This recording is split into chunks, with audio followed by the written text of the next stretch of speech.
आज की इस वीडियो के अंदर हम बात करने वाले हैं तीन स्मॉल कैप कंपनीज़ के बारे में। और ये तीन स्मॉल कैप कंपनीज़ हैं स्टॉक मार्केट के अंदर। इनके शेयर में अभी काफ़ी अच्छी उछाल भी नज़र आ रही है और इनके जो फाइनेंशियल इंप्रूवमेंट है उन पॉइंट को ध्यान में रख करके हमने जो यहाँ पर इस वीडियो के अंदर तीन कंपनीज़ को डिस्कस किया है। और तीनों ही कंपनी के जो फाइनेंशियल है काफ़ी इंपॉर्टेंट अभी के टाइम पे नज़र आ रहे हैं। बट ऐसा कुछ भी नहीं है कि आपको ये जो तीन कंपनीज़ है तीनों को आपको बाय करने की सलाह दी गई हो इस वीडियो के अंदर, ऐसा आप बिल्कुल भी मत सोचिएगा। इस वीडियो में हम जो ये तीन स्मॉल कैप को डिस्कस करेंगे, ये तीन स्मॉल कैप डिस्कस करने का सिंपल सा पर्पस है इन्फॉर्मेशन और सिर्फ इन्फॉर्मेशन। आपको कोई भी बाय करने की एडवाइस नहीं दी जा रही है। इस वीडियो को सिर्फ और सिर्फ एक जानकारी के उद्देश्य से बनाया जा रहा है जिसमें कि आप ये तीनों स्मॉल कैप के बारे में जान पाओ। अगर आपको इनके बारे में जानकारी नहीं है तो इस वीडियो के माध्यम से आप इसको देख सकते हो और इस कंपनी के बारे में जान सकते हो और फाइनेंशियल क्या है कंपनी के वो आप देख सकते हो। नॉर्मली वैसे तो आप स्कैनर पे भी देख सकते हो, बट हम जो इंपॉर्टेंट चीज़ें हैं जिन पे एक इन्वेस्टर का नज़र होना चाहिए उस हिसाब से उस पॉइंट को ध्यान में रख करके हम इस वीडियो में तीनों कंपनी को डिस्कस करेंगे। बट मैंने आपको स्टार्टिंग में बोला कि डिक्सॉन के जैसे ये तीन स्मॉल कैप के फंडामेंटल और ग्रोथ नज़र आ रही है, तो उस पॉइंट पे सबसे पहले डिक्सॉन के बारे में भी जानना जरूरी है कि डिक्सॉन कौन सी इंडस्ट्री की कंपनी है, क्या करती है, फाइनेंशियल क्या है, अभी तक कितना क्या शेयर परफॉर्मेंस नजर आया है। तो उसको अगर आपको पता है तो बहुत अच्छी बात है, नहीं पता तो देख लीजिए, 1 मिनट आपका लगेगा, बट इसमें भी इन्फॉर्मेशन डिक्सॉन की आपको जरूरी लगेगी। उसके बाद हम आगे वो तीन कंपनीज को डिस्कस करेंगे। तो जैसा कि आप सभी को पता है कि डिक्सॉन का बिजनेस है कॉन्ट्रैक्ट के बेस पे। ये क्या कंपनी करती है, कॉन्ट्रैक्ट के बेस पे बात की जाए तो यहाँ पर बड़ी बड़ी कंपनियों के साथ में जो है यहाँ पर एक कॉन्ट्रैक्ट साइन करती है और उनको डील होती है उसके हिसाब से मैन्युफैक्चर करके जो आइटम्स है इलेक्ट्रॉनिक सेगमेंट में बना के देती है, चाहे मोबाइल फ़ोन हो, लैपटॉप हो, या फिर सिक्योरिटी सिस्टम के बेस पे प्रोडक्ट हो, या फिर बात की जाए रिवर्स लॉजिस्टिक हो, मेडिकल इलेक्ट्रॉनिक्स की बात करें, सेट टॉप बॉक्स हो गया, कंज्यूमर इलेक्ट्रॉनिक्स हो गए जिसमें टीवी वगैरह और भी बहुत सारे आइटम आते हैं, होम अप्लायंस हो गए, लाइटिंग सॉल्यूशन हो गया, मोबाइल फ़ोन मैंने आपको बोला, उसके अलावा रेफ्रिजरेशन की बात करें, और भी मल्टीपल प्रोडक्ट है जो कंपनी दूसरी कंपनियों के लिए एक कॉन्ट्रैक्ट के बेस पे बना करके देती है कि इतने टाइम तक इतने हम आपको बना करके देंगे डील के हिसाब से कि इतना आपको मैन्युफैक्चर करके देना है इतने प्रोडक्ट, और ये कंपनी के बेस पे वो डील करते रहते हैं। तो इस हिसाब से कंपनी का बिजनेस करने का तरीका है और इस बिजनेस से ये कंपनी बहुत अच्छा प्रॉफिट भी कमा रही है और इसी के चलते कंपनी का शेयर प्राइस भी एकदम तेजी के साथ बढ़ा है।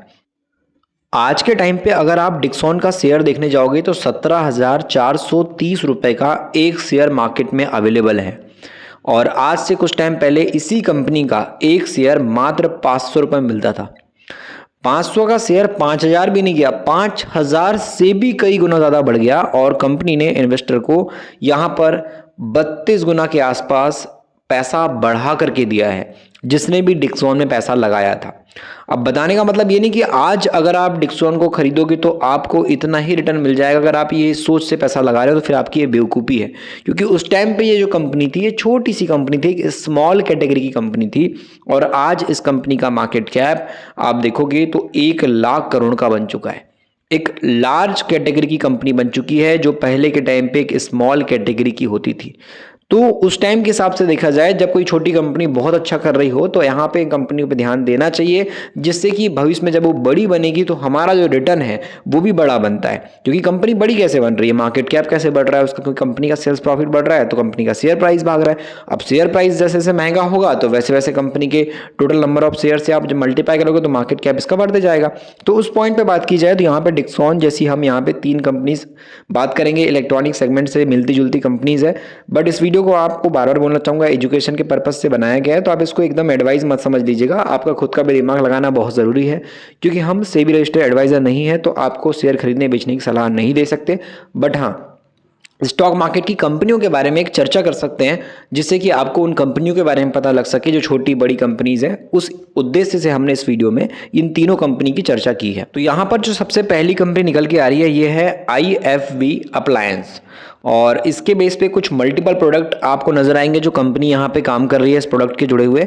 उसके अलावा IFB फाइन ब्लैंकिंग के नाम से भी कंपनी का आपको काम नजर आएगा और कंपनी IFB अल्ट्रा माइल्स के नाम से भी आपको कंपनी काम करती नजर आएगी, IFB स्टील के नाम से भी काम करती नजर आएगी। तो ये कंपनी यहाँ पे अलग अलग इंडस्ट्रीज के बेस पे अपना जो पैसा है, जो रेवेन्यू है, उसको निकालने की कोशिश करी। तो यहाँ पर हम जिस कंपनी की बात कर रहे हैं इसका नाम है IFB इंडस्ट्रीज लिमिटेड। 1821 रुपए का एक शेयर है इसका और ये कंपनी अगर आप देखोगे तो मार्केट के अंदर 1974 के टाइम से काम कर रही है। कंपनी के अंदर आपको नज़र आएगा कि जो बिज़नेस है उसमें मैन्युफैक्चरिंग के बेस पे जो डाइवर्स पार्ट्स हैं, उसके अलावा एसेसरीज़ में, मोटर व्हीकल के अंदर और मल्टीपल जितने भी पार्ट्स होते हैं उस पर काम कर रही है कंपनी, और होम अप्लायंस के बेस पे भी काम करती नजर आएगी।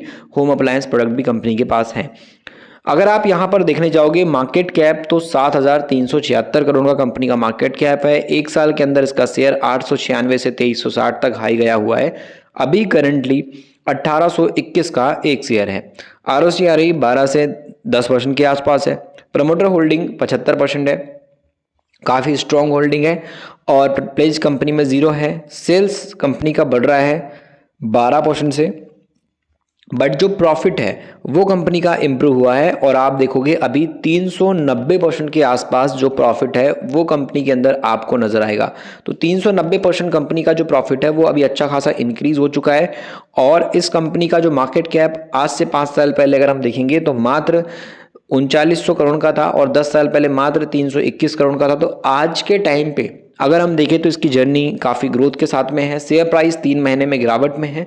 6 महीने के अंदर 25% का रिटर्न इन्वेस्टर ने इस कंपनी से जनरेट किया हुआ है। और कंपनी ने समय के साथ अपना कर्जा को भी कम किया है। कंज्यूमर ड्यूरेबल इंडस्ट्री के अंदर अगर आप देखोगे तो कंपनी का जो प्रॉफिट है वो यहाँ पर आप देख पाओगे किस तरीके से इम्प्रूव हुआ है। पहले कंपनी एक लॉस मेकिंग कंपनी बन चुकी थी। 51 करोड़ के जो लॉस है उसमें बैठी हुई थी कंपनी। आज के वक्त में इसकी कुंडली बदल चुकी है। कंपनी 17 करोड़ का प्रॉफिट लाया, फिर 69 करोड़ का, और अभी 110 करोड़ के नेट प्रॉफिट में ये कंपनी बैठी हुई है। और अगर हम प्रॉफिट ग्रोथ की बात करेंगे तो पहले के मुकाबले में कंपनी की जो प्रॉफिट की ग्रोथ थी वो अभी के टाइम पे अगर आप देखोगे तो 3% से 390% आ गई है। तो यहाँ पर कंपनी का सेल्स ग्रोथ 13% है, लेकिन कंपनी का प्रॉफिट ग्रोथ 390% आ गया है, जिसकी वजह से इसमें डिमांड अभी बहुत ज़्यादा क्रिएट हुई है। और इसके अंदर एक साल में 88% तक का रिटर्न भी IFV इंडस्ट्रीज से इन्वेस्टर ने जनरेट किया हुआ है। बाकी इसके अंदर समय के साथ कर्जा भी काफ़ी ज़्यादा बढ़ गया था। कंपनी में पहले कर्जा 348 करोड़ का था, अभी कंपनी में उधार जो है बोरिंग्स है वो आपको 164 करोड़ के आसपास के नजर आएंगे। कंपनी का कैश फ्लो भी अभी 27 करोड़ के आसपास आ गया है। और ROC वगैरह भी कंपनी के इम्प्रूव हुए हैं। और प्रमोटर की होल्डिंग भी अगर हम देखें तो 75% के आसपास है। FIS का पैसा भी लग रहा है। और DIS की इन्वेस्टमेंट भी इस कंपनीज में 4% से अभी 6% की अधिक हो गई है। तो उस पॉइंट पे IFV इंडस्ट्रीज भी अभी एक इम्प्रूवमेंट फाइनेंशियल कंडीशन में दिखा रही है। तो यहाँ पर हमारे रडार पर एक जानकारी के उद्देश्य से ज़रूर होना चाहिए। उसके बाद जो अगली कंपनी है ये भी पावर इलेक्ट्रॉनिक इंडस्ट्री के बेस पे काम करने वाली कंपनी है। और इस कंपनी के अंदर भी अगर हम ग्रोथ के पॉइंट से बात करेंगे तो सेमीकंडक्टर डिवाइसेस की बात करें, सेमीकंडक्टर मॉड्यूल्स की बात करें, और जो इक्विपमेंट है उनके बेस पे ये काम कर रही है। और इसमें जो पैसा है कंपनी का वो अच्छा खासा अभी बढ़ता हुआ नजर आ रहा है। जिस स्मॉल कैप की हम बात कर रहे हैं इसका नाम है RIR पावर इलेक्ट्रॉनिक्स लिमिटेड। 3196 का एक शेयर है। कंपनी जो यहाँ पे काम करती है मैन्युफैक्चरिंग के बेस पे, ट्रेडिशनल के बेसिस पे, तो सेमीकंडक्टर डिवाइस के बेस पे काम करती है, जिसमें पावर मॉड्यूल्स और भी बात की जाए तो अलग अलग तरीके से कंपनी यहाँ पर इंडस्ट्री वाइज पैसा बना रही है।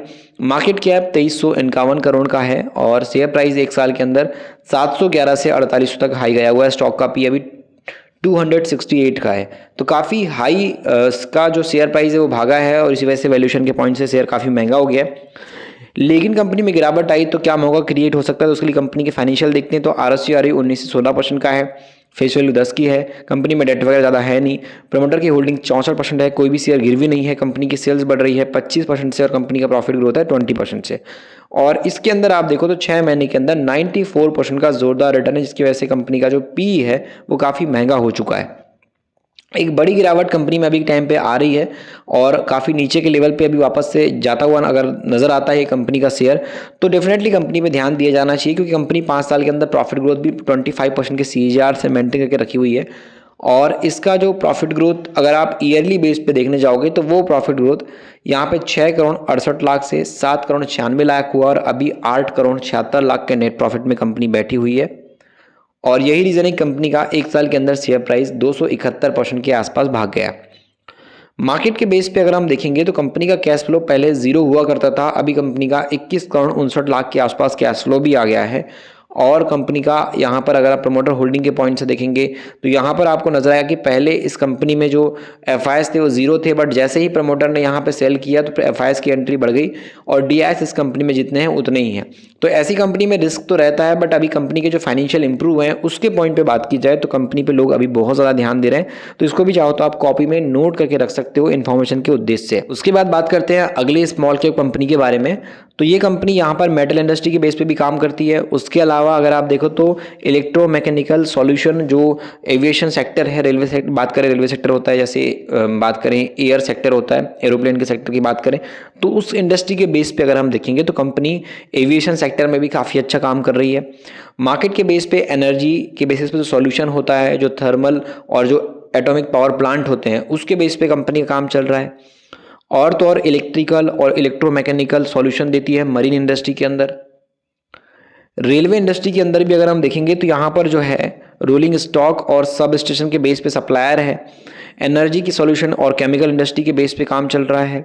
मार्केट के अंदर ऑयल, गैस, पेट्रोलियम इंडस्ट्री के अंदर भी सॉल्यूशन दे रही है। उसके अलावा डिफेंस सेक्टर में अगर हम देखते हैं इलेक्ट्रॉनिक्स सॉल्यूशन के बेस पे जो डिफेंस सेक्टर है उसके अंदर भी कंपनी का काम चल रहा है। और एग्रीगेट्स के हिसाब से जो रेलवे कोच है और जो ईएमयू है उस इंडस्ट्री के बेस पे भी कंपनी का काम चल रहा है। तो अगर आप देखो तो मल्टीपल अलग अलग इंडस्ट्रीज के बेस पे इसका काम चल रहा है और काफ़ी अच्छा पैसा इस सेक्टर से कंपनी जनरेट करे, जिसका नाम है हिंद रेक्टिफायर्स लिमिटेड। 1465 का एक शेयर है इस कंपनी का और शुरुआत इसकी अप्रैल 1958 के टाइम पे हुई थी। और अगर हम बिजनेस वाइज देखें तो company designing, manufacturing, marketing, developing in सब के बेस पे काम करती है। अगर हम इंडस्ट्री वाइज देखें तो पावर सेमीकंडक्टर हो गया, पावर इलेक्ट्रॉनिक इक्विपमेंट हो गया, रेलवे ट्रांसपोर्टेशन इक्विपमेंट हो गए, उन सब के बेस पे कंपनी काम करती है। मार्केट कैप 2508 करोड़ का है। शेयर प्राइस 500 से 1500 तक गया, मतलब 3 गुना इसने शेयर प्राइस इंप्रूव करके दे दिया इन्वेस्टर का। ROCE 15 से 14% का है। डेट कंपनी में थोड़ा सा ज़्यादा है, बट कंपनी की अगर हम बात करें यहाँ पे सेल्स प्रॉफिट ग्रोथ, तो उस पॉइंट पे कंपनी के अंदर प्रॉफिट ग्रोथ काफ़ी हाई परसेंटेज के साथ बढ़ रही है सेल्स के मुकाबले में अगर हम देखते हैं तो। और यही रीज़न है कि 3 महीने और 6 महीने के अंदर इन्वेस्टर इस कंपनी से मालामाल हो चुके हैं और अभी ये अपने ऑल टाइम हाई प्राइस में है। जिस दिन अगर इसमें प्रॉफिट बुकिंग हुई तो काफ़ी बुरी तरीके से ये नीचे भी आता हुआ नजर आ सकता है। अभी आप देखोगे तो एकदम हवा में उड़ रहा है, रॉकेट की तरह इसका शेयर प्राइस ऊपर जा रहा है। और अगर प्रॉफिट बुकिंग हुई मार्केट में, टॉप लेवल में बड़े इन्वेस्टर ने माल बेचा, तो बड़े इन्वेस्टर के माल बेचने के बाद ये काफ़ी नीचे भी आ सकता है। तो उस पॉइंट पे क्या कंपनी ध्यान दे लायक है उसको देख लेते हैं। तो कंपनी के अंदर फाइनेंशियल की बात करेंगे तो यहाँ पर आप देख पाओगे कि कंपनी बीच में जो है लॉस में आ गई थी 6 करोड़ के, उसके बाद कंपनी सीधे 13 करोड़ के प्रॉफिट में, और 13 करोड़ के प्रॉफिट से 24 करोड़ के प्रॉफिट में आ गई। तो ऑल टाइम हाई प्रॉफिट पे कंपनी बैठी है। अगर हम लास्ट 3 साल के अंदर देखेंगे तो 5 साल पहले कंपनी के अंदर 9% के आसपास की प्रॉफिट ग्रोथ थी, वो अभी 3 साल के अंदर 48% और टेल टाइम मंथ में 83% के आसपास प्रॉफिट ग्रोथ आ गई है। तो इंप्रूवमेंट तो कंपनी में है और यही रीज़न है कि कंपनी में 3 साल का CAGR और 1 साल का CAGR 100% से ऊपर का आ गया है। बाकी अगर हम देखें तो कर्जा भी कम हुआ है। और इसके अंदर शेयर होल्डिंग के पॉइंट से बात करेंगे तो यहाँ पर आप देख पाओगे कि इसके अंदर जो प्रमोटर हैं जितने थे उतने ही हैं, 44% के आसपास ही हैं। बट यहाँ पर FIS का इन्वेस्टमेंट थोड़ा सा बड़ा है कम होने के बाद, DIS 0.01% है।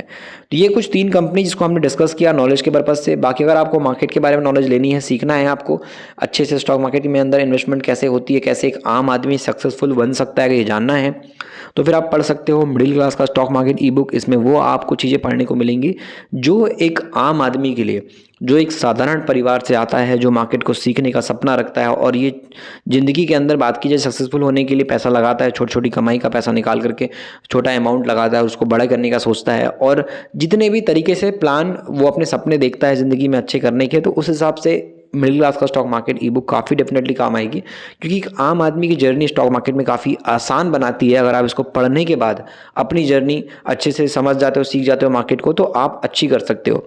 तो उसी पॉइंट पे लिंक इसके डिस्क्रिप्शन में है, उस लिंक के ज़रिए आप ई-बुक तक पहुँच सकते हो, मार्केट को सीख सकते हो, समझ सकते हो और बहुत बढ़िया लर्निंग शुद्ध हिंदी में ले सकते हो।